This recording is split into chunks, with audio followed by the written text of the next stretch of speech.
warahmatullahi wabarakatuh. Salam tukar pintar. Bertemu lagi kita dalam video pembelajaran portal tukar pintar bersama saya Eni Fajriani. Dan kali ini kita pada mata pelajaran ilmu pengetahuan sosial kelas 9. Nah, materi kita adalah tentang masa reformasi. Buku yang kita pakai adalah buku terbitan Kemendikbud edisi revisi tahun 2018. Nah, anak-anakku sekalian, tujuan pembelajaran kita kali ini adalah kalian mampu mengidentifikasi dan menelaah perkembangan politik, ekonomi, sosial budaya, dan pendidikan pada masa kemerdekaan dengan baik. Apakah yang ada dalam benak kalian ketika mendengar kata reformasi? Nah, jawaban itu nanti kalian serahkan pada guru kalian di sekolah masing-masing. Kemudian sekarang kita masuk pada materi inti tentang apa itu reformasi. Nah, masa reformasi di Indonesia adalah masa setelah berakhirnya pemerintahan Orde Baru. Masa reformasi dimulai pada tanggal 21 Mei 1998. Saat itu Presiden Soeharto mengundurkan diri dan digantikan oleh wakilnya yaitu B.J. Habibie. Dan pada masa reformasi terus berlanjut sampai sekarang. Lahirnya gerakan reformasi itu ditandai oleh beberapa hal. Yang pertama yaitu terjadinya krisis di tahun 1997, yaitu krisis moneter yang mengalami di seluruh wilayah Asia Tenggara. Kemudian banyaknya praktek-praktek korupsi, kolusi, nepotisme.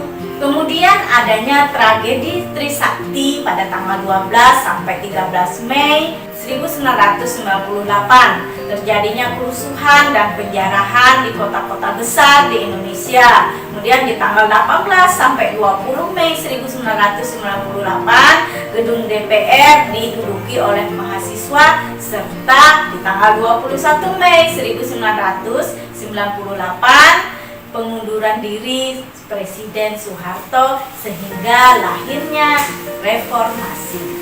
Nah, sekarang kita lihat seperti apa dan bagaimana perkembangan politik pada masa reformasi. Nah, perkembangan politik pada masa reformasi ada 5 hal. Yang pertama, terjadinya sidang MPR pada tanggal 10 sampai 13 November 1998. Nah, MPR mengadakan sidang istimewa untuk menetapkan langkah pemerintahan dalam melaksanakan reformasi di segala bidang. Nah, dalam sidang MPR ini terjadi perombakan besar-besaran terhadap sistem hukum dan perundang-undangan. Sidang ini juga menghasilkan 12 ketetapan MPR, di antaranya memperlihatkan adanya upaya mengakomodasi tuntutan reformasi. Kemudian yang kedua kita lihat yaitu adanya otonomi daerah. Nah, otonomi daerah adalah hak, wewenang dan kewajiban dari daerah otonom untuk mengatur dan mengurus diri sendiri, urusan pemerintahan dan kepentingan masyarakat setempat sesuai dengan peraturan perundang-undangan. Otonomi daerah pada masa reformasi dilaksanakan secara lebih demokratis dari masa sebelumnya.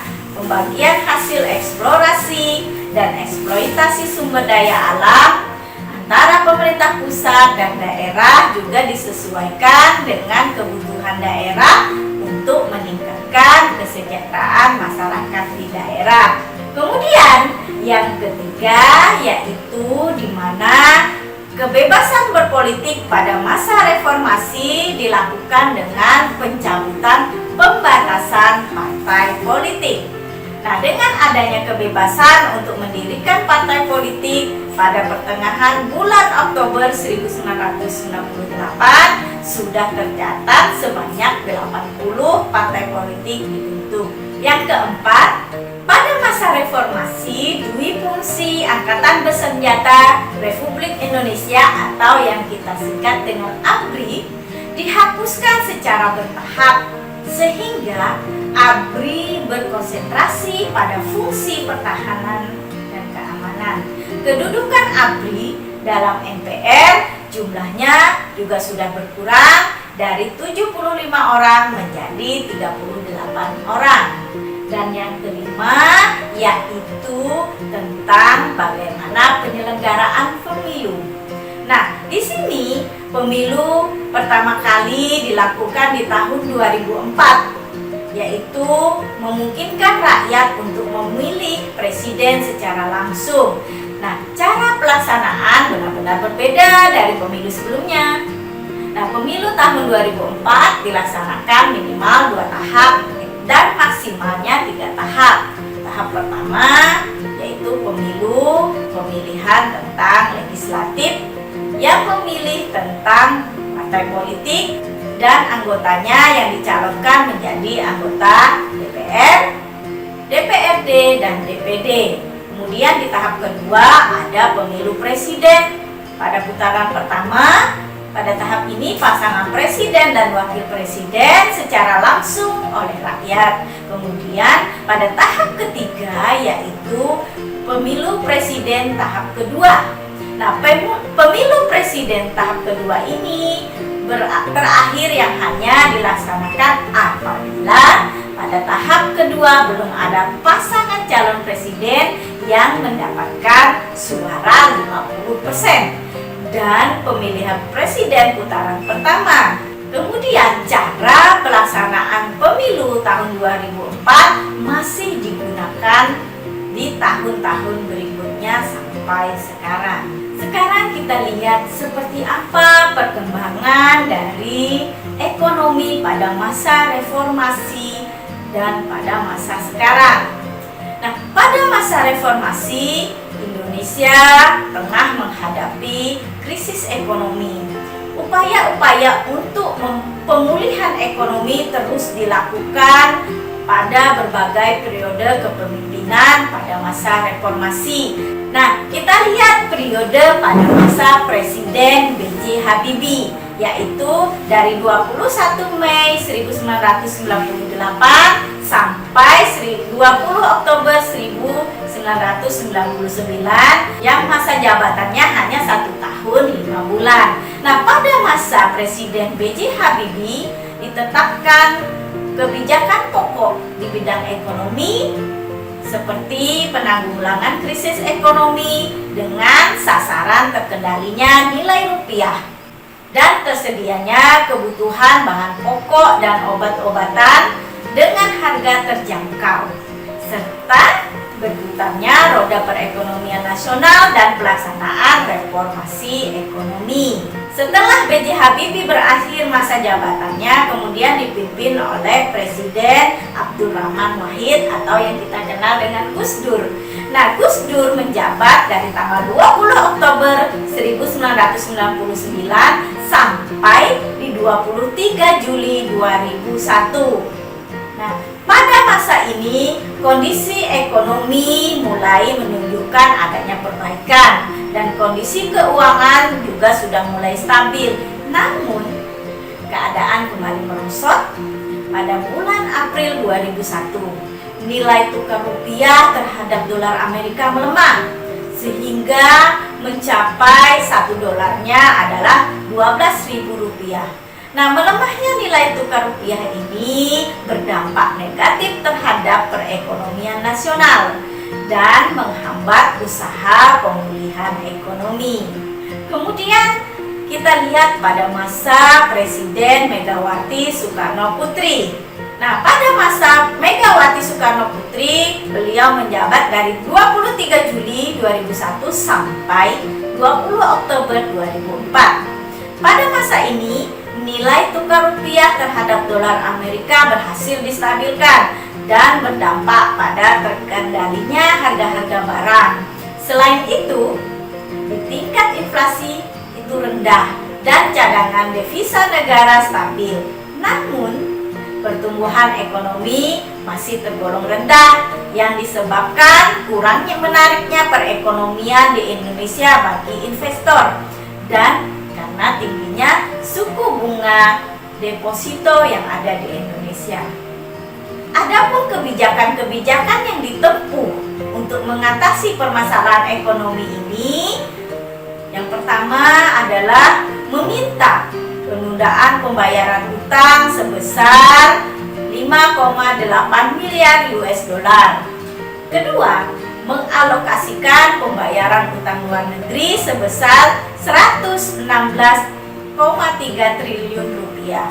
Yang ketiga, kebijakan privatisasi, yaitu badan-badan usaha milik negara.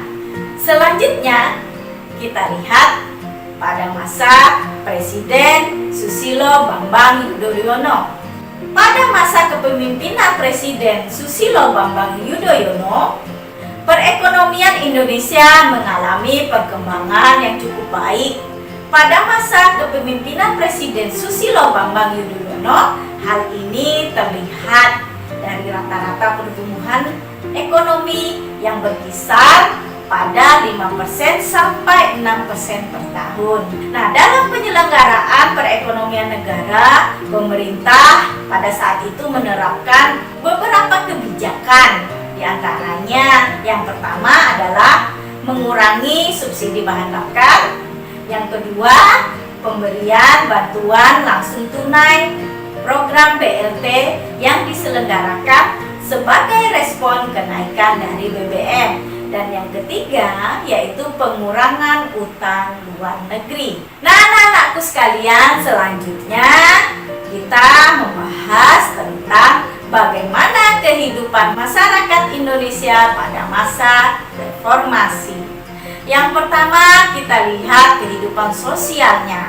Kehidupan masyarakat Indonesia di bidang sosial pada saat itu, konflik sosial masih bersifat etnis.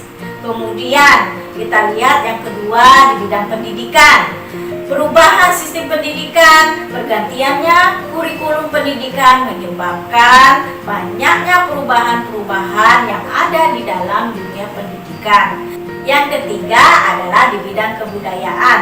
Nah, kehidupan masyarakat Indonesia pada masa reformasi yaitu seperti upaya pelestarian cagar budaya alam, yaitu di mana upaya pelestarian cagar budaya untuk menghindari klaim negara lain terhadap warisan budaya Indonesia. Nah, pemanfaatan teknologi digital serta pemanfaatan media-media sosial yang menyebabkan Indonesia kebudayaannya berkembang sampai sekarang.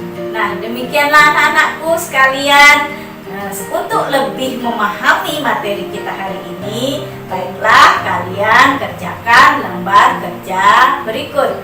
Carilah informasi mengenai perkembangan bangsa Indonesia pada masa reformasi, ya, melalui materi yang telah dipelajari hari ini atau dari sumber buku lainnya atau sumber-sumber lainnya.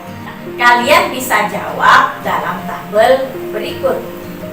Di dalam tabel ini ada 4 hal yang harus kalian jawab, yaitu tentang perkembangan politik, tentang perkembangan ekonomi, perkembangan sosial budaya, dan perkembangan pendidikan.